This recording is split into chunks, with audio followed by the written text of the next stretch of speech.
My partner and I want to be married, but we don't care much for the idea of having a wedding. We wanted to elope, but my mom has been telling me since I was 16, and had never even had a boyfriend, that she wanted to see me get married and she would basically never forgive me if I eloped. I do like the idea of my family being there to celebrate with us, but I hate the idea of spending money we don't have on this huge party just so that our relationship can change in nothing but name and legal benefits. And for various reasons, it doesn't make sense for us to wait until we can afford a wedding to get married. We wanted to keep it small, preferably under $3,000, which is honestly more than I'd like to spend.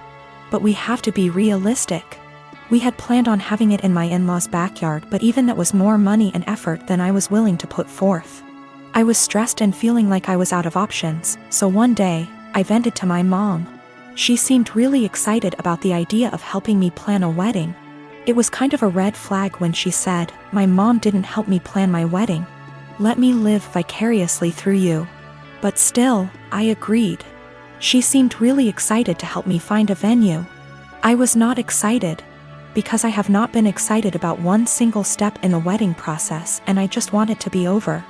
About a week later, I found out that this really great park in our city, that my partner loves, does weddings for an extremely small fee. I emailed the event coordinator and found out that the date we want is available. I told my mom, and her reaction was, "So I guess you don't need my help finding a place, then?" And every time I talk about it, she says the same thing. She has always talked about how shitty it is to guilt trip someone, but I feel like that's exactly what she's trying to do. I honestly can't tell whether or not I've done something wrong. Like, I'm not sure if I implied that I would only get married in a place she helped me find.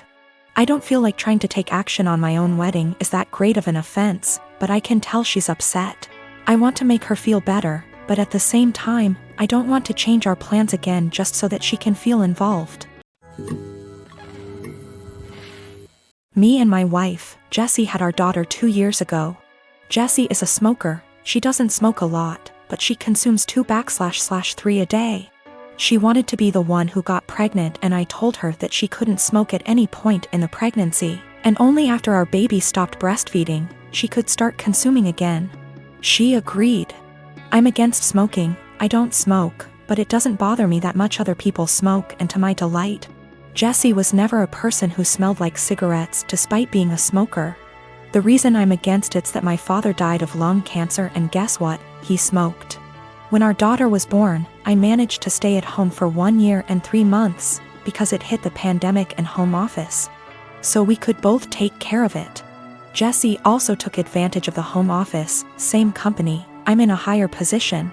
When our company asked for employees to come back from the home office, we decided that we didn't want to put her in childcare yet, and we decided together that I would come back, and she would quit to stay at home all the time.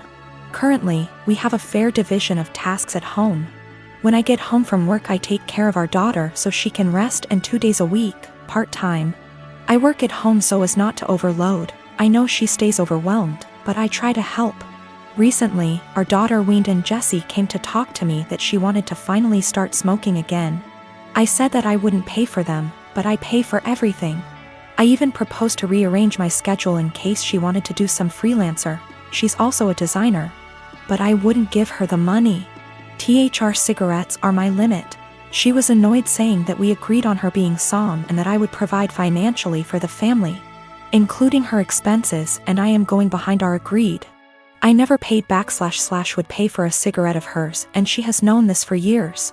She's still mad at me, saying I'm using being the breadwinner to not let her smoke and forcing her to look for another way to earn money to buy something she wants. I don't know if I'm wrong, but cigarettes are a choice and a bad addiction. I don't feel comfortable paying for it. Given my family history, I always made it very clear that I would never pay for a cigarette. When we made the decision for her to be SOM, I told her I wouldn't feel right paying for her cigarette, and she reassured me that it was something I wouldn't have to worry about. She does freelance to make some purchases she wants.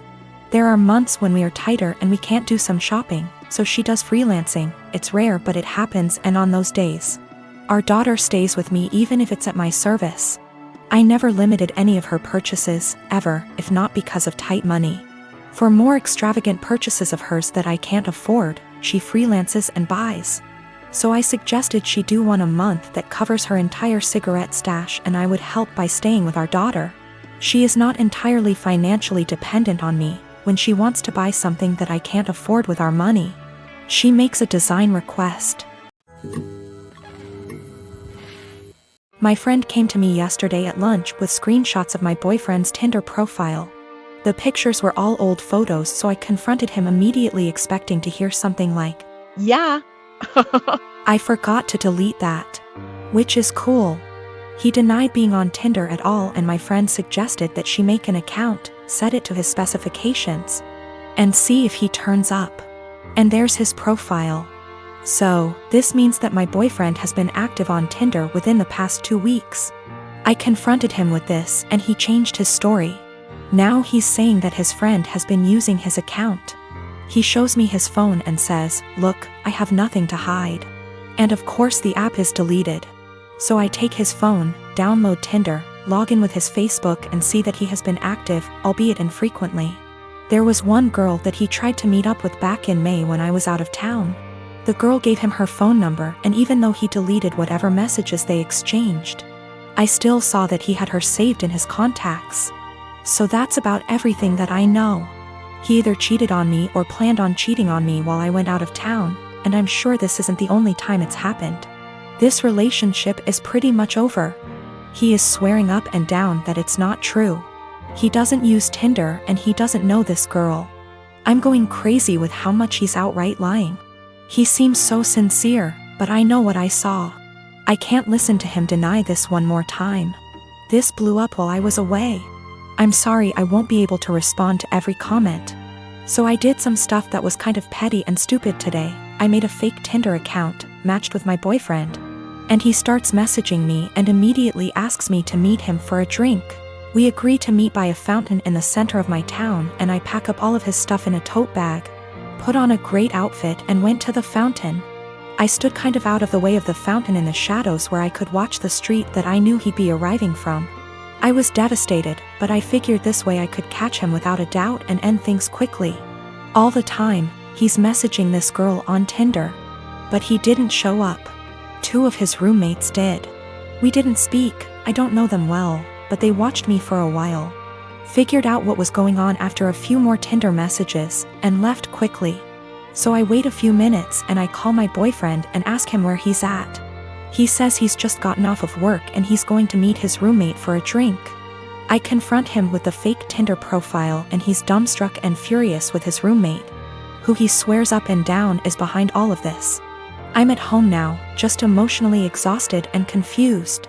Whatever is going on with his roommates is super sketchy and creepy. Up until this point my boyfriend and I had a great relationship. Really, no red flags anywhere. If I had already been suspicious that he was cheating, this would be a much easier break for me. The most recent message on his Tinder account, when I checked it yesterday, was sent to a girl he had matched with before we met. It said, "Would you want to meet up with my friend?" My boyfriend is the kind of person whose iPhone passcode is 0000. I wouldn't be surprised if his roommates did know all of his passwords. So, his Tinder account is still matched with my fake profile.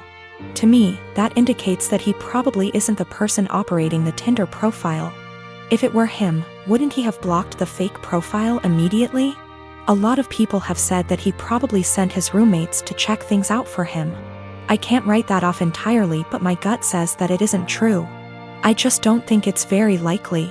When it comes to his roommates, I'm very concerned that they have been using his profile to trick women into meeting with them. The fact that his profile hasn't been deleted makes me worry that my boyfriend is in on this. So that's about where I'm at right now.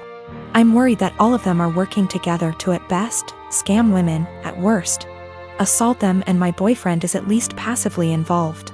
Either way, I feel some responsibility to do a little more digging. I'm a native French speaker from Canada, but I have a very pronounced Acadian//kayak accent. For those who don't know, it's pretty much a mix of French and English with some local dialect thrown in there. Pretty common in the Maritimes, where I still live. I'm perfectly bilingual in both languages. I started dating my boyfriend, who only speaks English, about 4 years ago and spent a lot of time with his family. They've all been really great, except for one of his aunts. She says she was a French teacher in Anglophone schools for over 40 years up until a year ago and even studied in France. And she insists on only talking to me in French. I agreed at first since I didn't want to be rude to his family, but it's getting super weird. I don't understand how she was able to teach kids English or how she comes up with most of her sentence. Like I have to guess 90% of whatever she says and hope I'm right because it makes absolutely no sense. Example, she said a la citrouille la tarte va bien dans ma bouche, which roughly translates to the pumpkin a pie goes well in my mouth. When she meant this pumpkin pie tastes delicious, she constantly criticizes my accent and tries to correct my pronunciation of certain words, and tells me I need to pick a language. When I accidentally say something in kayak, speaking proper Francais standard is actually getting harder for me since I've been only studying / working in English. So last night during dinner she started going on about how Acadians were uneducated and made no effort to properly learn a language, which is total BS, and obviously weirdly directed at me. For the rest of the night I stopped guessing what she was trying to say to me in French, acting like I didn't understand anything, and started correcting her as well, which was pretty much every single sentence she said. I wasn't trying to be rude or aggressive about it, but after a while she gave up on the French and ignored me for the rest of the night. Turns out she was super pissed and told everyone I was trying to embarrass her in front of everyone. Looking back, I think I might have taken it too far by not stopping after 2 to 3 sentences, and I feel bad. My boyfriend said I was being why, while his mom said she probably deserved it. Forgot to mention that I told her a few years ago that it's hard for me to fully speak proper French as I spoke kayak all my life. Tried to explain Acadian culture, she wasn't having it, surprise, and she stopped for a while but is now doing it again.